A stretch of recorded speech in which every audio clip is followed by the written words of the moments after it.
Halo semua, selamat malam teman-teman. Jadi sebelum teman-teman beristirahat, aku pengen kita punya satu tujuan nih buat besok kita ada pesta Tuhan.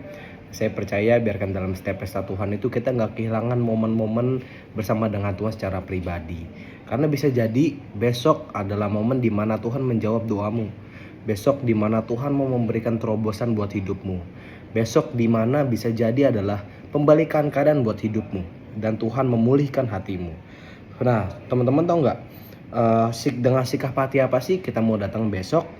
Tuhan selalu berkata gini, ini saya percaya biarkan ini selalu kita mau tanamkan dalam pikiran kita dan dalam hati kita. Bahwa Tuhan berkata bahwa upah setiap kita senantiasa adalah hati Tuhan. Teman-teman, pada waktu kita sudah memiliki hati Tuhan, saya mau berkata kita sudah memiliki segalanya.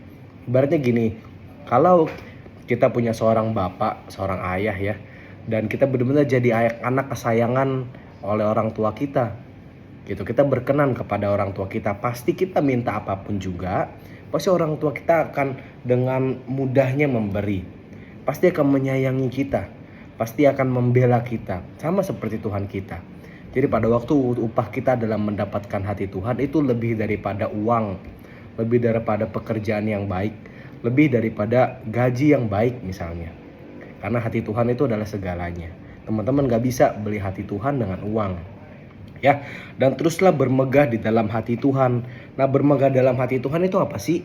Pada waktu setiap kita percaya dan mengandalkan Tuhan, bahwa Tuhanlah yang menjadi pembelaku di tengah semua kelemahan dalam hidupku. Ya, dan tetapkan kita adalah orang yang sudah ditetapkan Tuhan di dalam sebuah ketetapan yang indah.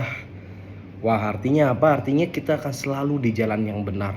Kita ketemu orang-orang yang benar. Kita buat keputusan yang benar dalam pekerjaan kita ataupun sehari-harian kita. Biarkan di bulan ini, di mana bulan lawatan relung hati Tuhan, nah ini sikap hati yang kita mau punya, yaitu sikap hati seperti seorang anak kecil.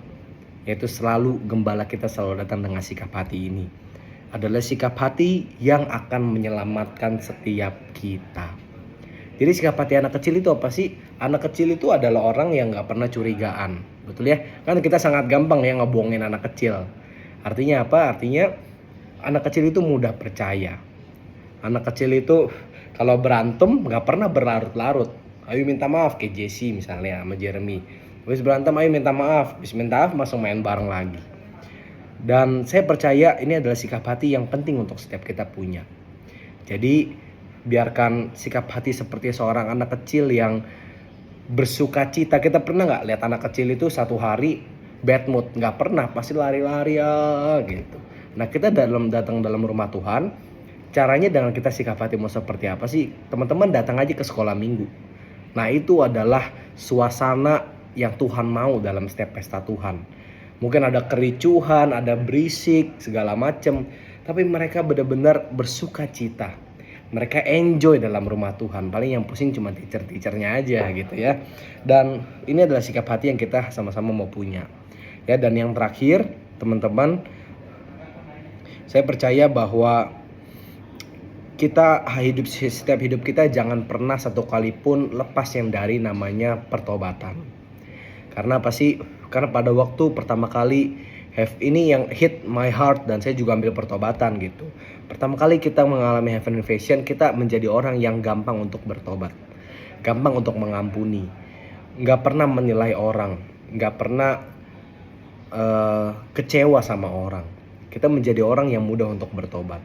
Tapi dengan kita hampir 6 tahun berjalan Heaven Invasion, apakah pertobatan ini masih melekat atau kita udah mulai sulit untuk bertobat? Nah, apa sih indahnya dalam pertobatan? Tuhan berkata bahwa sebentar ya. Tuhan berkata bahwa di dalam sungai pertobatan dan di dalam sungai belas kasihan Tuhan, Tuhan sendiri yang menyambut setiap kita satu persatu. Dan tidak ada yang Tuhan Yesus lewatkan. Jadi kalau besok kita mau datang dan kita berkata, Tuhan jangan lewatkan aku. Nah, kita harus menempatkan diri kita di tempat yang benar, yaitu di dalam sungai pertobatan dan di dalam sungai belas kasihannya Tuhan. Karena disitulah Tuhan tidak pernah melewatkan satu orang pun yang ada dalam sungai pertobatan dan sungai belas kasihan. Dan kita orang yang berlari kepada Tuhan Yesus itu selalu disambut dengan pelukan yang hangat. Orang yang berjalan kepada Tuhan Yesus akan selalu digandeng oleh tangannya.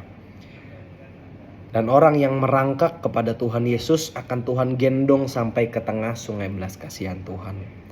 Jadi saya percaya ini yang setiap kita juga harus rindu untuk selalu berendam dalam sungai pertobatan. Ya, nah mungkin terakhir saya akan jabari pertobatan apa sih yang kita mau sama-sama ambil. Mungkin ini ada salah satu di antara setiap kita gitu ya. Pertobatan setiap kefarisian, hati Saul, telinga yang sulit mendengar, kebebalan hati, nafsu dunia, kehidupan ganda, menganggap remeh, mata yang menghakimi, rasa yang menjadi yang terbesar, setiap kenyamanan yang menjerat, pembenaran diri, hati yang memberontak, kesombongan, familiarity, bergantung kepada karunia, nafsu rendah Esau, dan dari semangat bebas.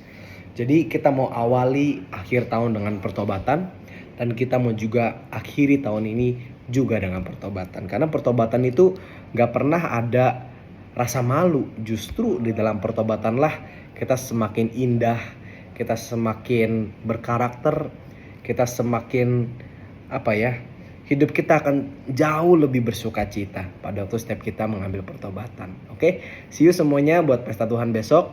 Jangan terlambat. Ya, kita mulai jam 10. Nah, saya harap setiap kita mau bisa datang maksimal jam 9 atau misalnya selarut-larutnya jam setengah 10 kita udah nyampe. Oke, terima kasih semuanya. Selamat malam.